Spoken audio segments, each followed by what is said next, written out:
Hi there. This week I've been at AWS reInvent, and as you would expect, there has been a lot of discussion around artificial intelligence and machine learning. Now, much of that discussion and many of the new feature announcements relate to this new AWS service called Bedrock, which is their platform for getting access to and working with large language models. With that in mind, I thought it was worth spending some time to introduce Bedrock. So I'm going to have a few slides introducing it and then a demo as to how it is actually used in practice. And I also wanted to spend some time talking about knowledge bases, which is how you connect the large language models to your own proprietary business data, and agents, where you can build chatbots which incorporate those knowledge bases, which could be used by your employees or your customers to interact with your business information through a chat textual interface. So firstly, what is Bedrock? So as I mentioned, it's a platform for accessing and working with large language models. By now, I'm sure everyone's familiar with ChatGPT by OpenAI, but as you may be aware, there are other large language models in the wild, such as Claude by Anthropic, which is one of the kind of leading models competing with OpenAI, Stable Diffusion, Llama 2 series by Meta, which is an open source model, and Amazon also have some of their own models. So Bedrock basically allows us to get access to all of those models in one place. It has what we call a playground, which is a web interface where I can chat with these models and build my solutions and test them and build templates. But more importantly, it also has API access, so I can build applications which integrate with those models via Bedrock. It's provided as a fully managed and serverless solution, so there's no servers, there's nothing to configure, there's no clusters or anything like that. I can just send my queries to Bedrock and get the responses back from models. Commercially, it's paid for based on consumption-based pricing. So depending on the number of tokens which you send to and receive from your models, there will be a payment per token.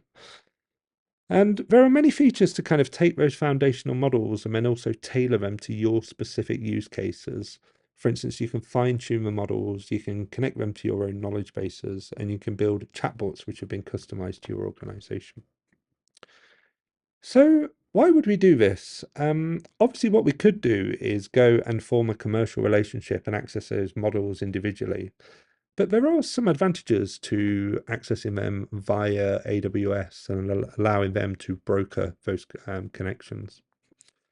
Firstly, what we do is we get all of the models in one place and we can access them via a single API, giving us a kind of abstraction layer, which makes it easier to change models as new ones come out in future. And what some people do is also combine models to build an end-to-end solution. Maybe one is better for images and one is better for text and one is better for code. And what you want to do is pick and choose the best model. And Bedrock allows us to do that with that layer of indirection. Next, if you're in an AWS environment, Bedrock is obviously going to be tightly integrated into that. So for instance, your billing will be integrated to your AWS account. Security controls governance through IAM, and integration with other services like Lambda and databases, some of which we're going to see today. Next, Bedrock does add some of those additional features that we talked about. So the kind of point and click connection to knowledge bases for RAG, retrieval augmented generation, and the agent-based workflows which connect with Lambda. So Bedrock basically goes above and beyond what you'd get by working purely with the LLM providers. And finally, there is kind of a reliability argument for working with AWS. As we know, they have a great track record in terms of reliability and security and compliance. So we can have more degree of confidence when we're working with AWS than we may do with working with a kind of new AI startup. So I'm now going to move into a demo to explain how this is used in practice. So here I'm logged into the AWS console on the welcome page effectively for Bedrock. And the first thing I'll point out is Bedrock isn't available in all regions yet, and there are also differences. For instance, in Frankfurt, all of the models are not available yet. So I'm going to concentrate in US East 1, which seems to be the most fully featured region for Bedrock. Now, over in the Getting Started section, this is basically allows us to navigate around Bedrock. So we have some training at the bottom here, links to the various playgrounds, which we're going to look at in a moment, and starting points to go and read about the individual foundational models. If I click in the provider section, this again is basically just information about what the model is, how it works, and how do we interact with it through APIs. And I can flick between the different model providers like AI21, Amazon, Anthropic, Cohere, Meta, and Stability API, which are our 6 providers as of today. Within the examples section, we'll see that each of those 6 providers have a number of examples for interacting with it, and they include things like kind of entity extraction, code generation, customer service, translation, summarization, stuff like that. So here I've clicked on a customer service FAQ chatbot, and it's given us an example as to how we would interact with that bot optimally. And likewise, the Llama 2 debug code example has given us an example prompt and an example response. So think about that getting started section. It's just like information and documentation. Next up are the playgrounds, which is like an ability to interact with these models through the console. And there are separate playgrounds for text, chat, and images. Firstly, if we do a text example, I'm going to select Anthropic Claude 2 version 2, and we're going to begin chatting with this through the playground. So I'm going to ask a random question like, tell me 3 interesting facts about Las Vegas, which is where I'm sitting now at the end of a AWS reInvent conference. And sure enough, it's responded with 3 facts that it's home to the largest hotel in the world. There are more hotel rooms in Vegas than in the entire state of Hawaii, and the Las Vegas Strip is not actually located within the city of Las Vegas. Likewise, on the image playground, again, we have to select a model. So I'm going to select the Amazon Titan image model, and I'm going to make a random request of this through the playground. Something like, can you give me a picture of a green cat in Las Vegas on the strip? So I'm going to press run, and by default, it's going to give me 3 images. You can see we can tweak that in the bottom right. And relatively quickly, it's given us 3 images which have been created by the Titan model. I can do things like add negative prompts, change the orientation and the size, and request more or less images with each batch. So I'll do that. I'm going to say only give me 1 image, and you can add a negative prompt. Here I'm going to say give me an image with no palm trees, which I think is how the negative prompts are used. After another moment, we will see that the image is returned, and sure enough, the palm trees have been removed and we only have 1 image.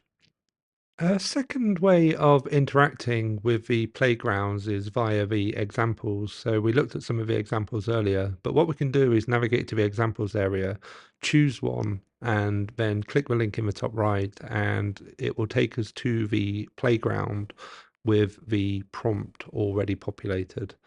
So here we had a meeting transcript, and we have asked for a list of action items for each person in the meeting.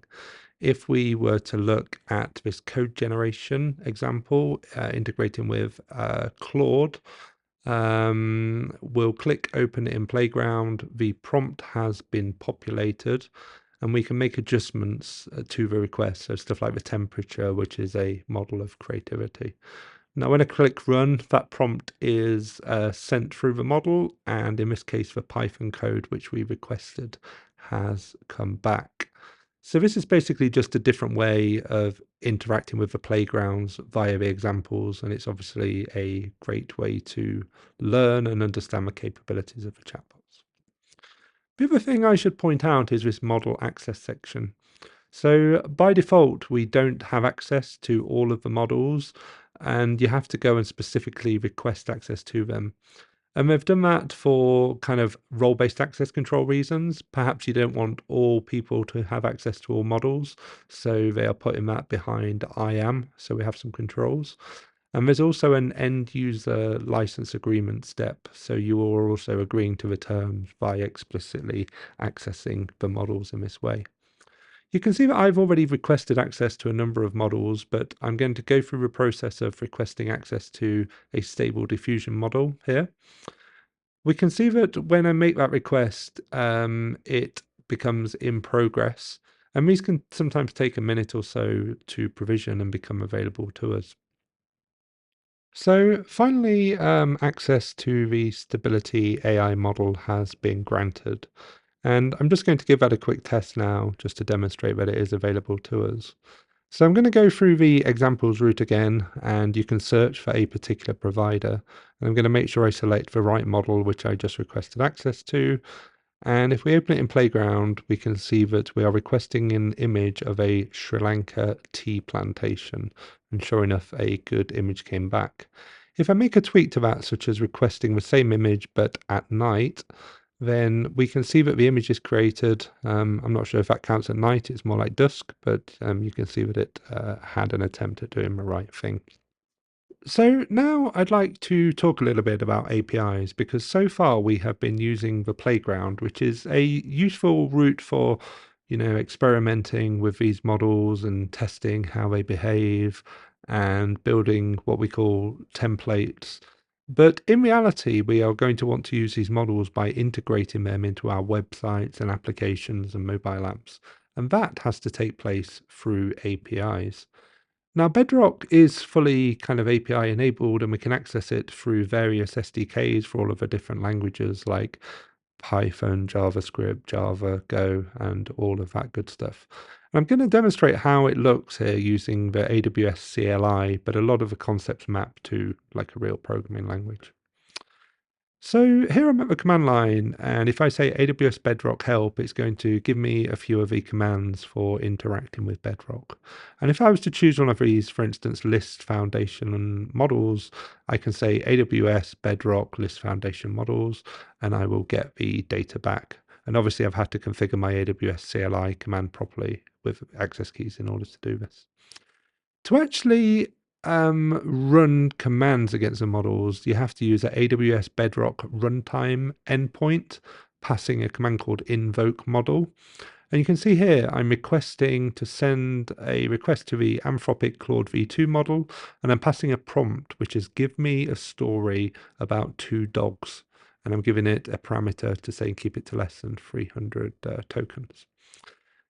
We have outputted it to a file, and sure enough, we've gone via the API and we have a response, which is a story about two dogs called Rex and Charlie, which looks very interesting. Now, to illustrate part of the value of Bedrock, what we can do here is basically switch the model. So I'm switching from Claude 2 to Meta Llama 2, and I'm sending exactly a very similar prompt saying, give me a story about two dogs. Here we haven't limited to a number of tokens, but sending a very similar request, a different story has been outputted from a different model. And in this case, the dogs are called Max and Bella to illustrate that they're different. So this is an example of using kind of two different models and switching between them. And you can understand how maybe we could have an application which combines different models to get our end-to-end user experience. Now, so far we have been looking at interacting with the foundational models as they come out of the box. But what we need to do is customize these models with information which is specific and tailored to our business and our business problems. Now, Bedrock gives us a feature called knowledge bases, which allow us to do this. So what I've done is created a silly document just to illustrate how this works. And I say, if monkeys are red, they are called David. If they're blue, they're called Emma. And if they're green, they are called Benjamin. And I want to ask a chatbot questions about this population of monkeys. And I would also like to kind of reverse and test for reasoning by saying, oh, if a monkey is called Emma, what color would you expect it to be, if that makes sense? So the first thing we have to do is put that file, that PDF in this case, into an S3 bucket. And I'm creating a bucket in the same region as Bedrock, so in North Virginia. Give the bucket a name, and we're just going to use the default settings for the bucket for the purposes of this demo. And if I was to navigate into this S3 bucket, I'm then just going to upload the PDF, which I have just created containing the information about the monkeys. So a single PDF, I imagine you can use lots of different file formats. I'm not sure what they are, but for now, we're just going to have a single PDF. I'm now going to navigate back to Bedrock and build a knowledge base based on my S3 bucket. We will give it a name. I'm going to call it Monkeys Knowledge Base, and a description. So it's information about colors and names of monkeys. And for the rest of this, we are just going to accept the defaults. And we have to paste in the URI of the S3 bucket. Now, in order to make this work, you have to choose some embeddings, which is how do you convert the text into vectors, and those vectors are stored in a database. And out of the box, we integrate with AWS OpenSearch, which now has like vector capabilities. So you can use external databases if necessary, but here we're just going to use OpenSearch serverless. So that was all very point and click. And what we're doing now in the background is we are creating an instance of OpenSearch and getting it ready to accept the text from the PDF, which we are going to introduce. If I go to view collections, we can see that there was one old one from a previous run of this demo, and the new one, which we have just requested, is being created now. So to clean up the account, I'm just going to delete the old one from my previous demo whilst we're here. That has been removed, and the new one which we have created is now active. We can see it was created at 1641. So the OpenSearch serverless database is ready, but right now it doesn't contain any text from a PDF. We still have to go through a ingestion process. So it's just going to take another moment for the GUI of Bedrock to catch up. But if I hit refresh, then we can see that the data source is ready. And I have to hit this sync button, which is going to initiate the process of taking data from S3, computing the vectors through the embedding model, and pushing it into the database. And because it's a very small collection of data, it's one PDF with 3 lines, we can see that that ingestion process didn't take very long at all. If I now click test, what I want to be able to do is to be able to interact with the chatbot and see the answers it gives me, which should be based on the knowledge which is stored in that document in my knowledge base. So we've clicked test in the top right and chosen the Claude model to interact with. And the first question I'm going to ask is, if monkeys are red, what are their name? And as per the PDF, Claude is going to respond that red monkeys are called David, and that can only have been extracted from the PDF which we provided and the knowledge base which we built. Likewise, I'm going to say if I have a green monkey, what is their most likely name? So we've asked a question in a kind of slightly different natural language form. And sure enough, it has predicted that green monkeys are Benjamin. I'm then going to give a slightly different question where we ask, if I have a monkey called Emma, what colour is it likely to be? So here we're testing kind of reasoning, we're going reverse from given a name, what colour would we expect it to be? After waiting for a moment, we are going to get the response, and sure enough, it has predicted that if your monkey is called Emma, it is more than likely blue. So that's fantastic. That's worked exactly as we expected. Likewise, I can ask another question about the population, such as how many different colours of monkeys are there altogether? And Claude will respond and say that there are 3 monkeys based on the information which we have given. Likewise, I can ask a question, what if I find an orange monkey? And this is an example of reducing hallucinations because we haven't told the knowledge base anything about orange monkeys. It's going to be quite explicit in saying, I don't know the answer to that question, rather than making a educated guess. So this is incredibly powerful that we've taken the large language model and we've customized it with proprietary information about our business, and then we can interact with it in very sophisticated ways, asking questions in all of these different ways based on our own business data. It's a very powerful idea, and it's relatively easily to implement within Bedrock.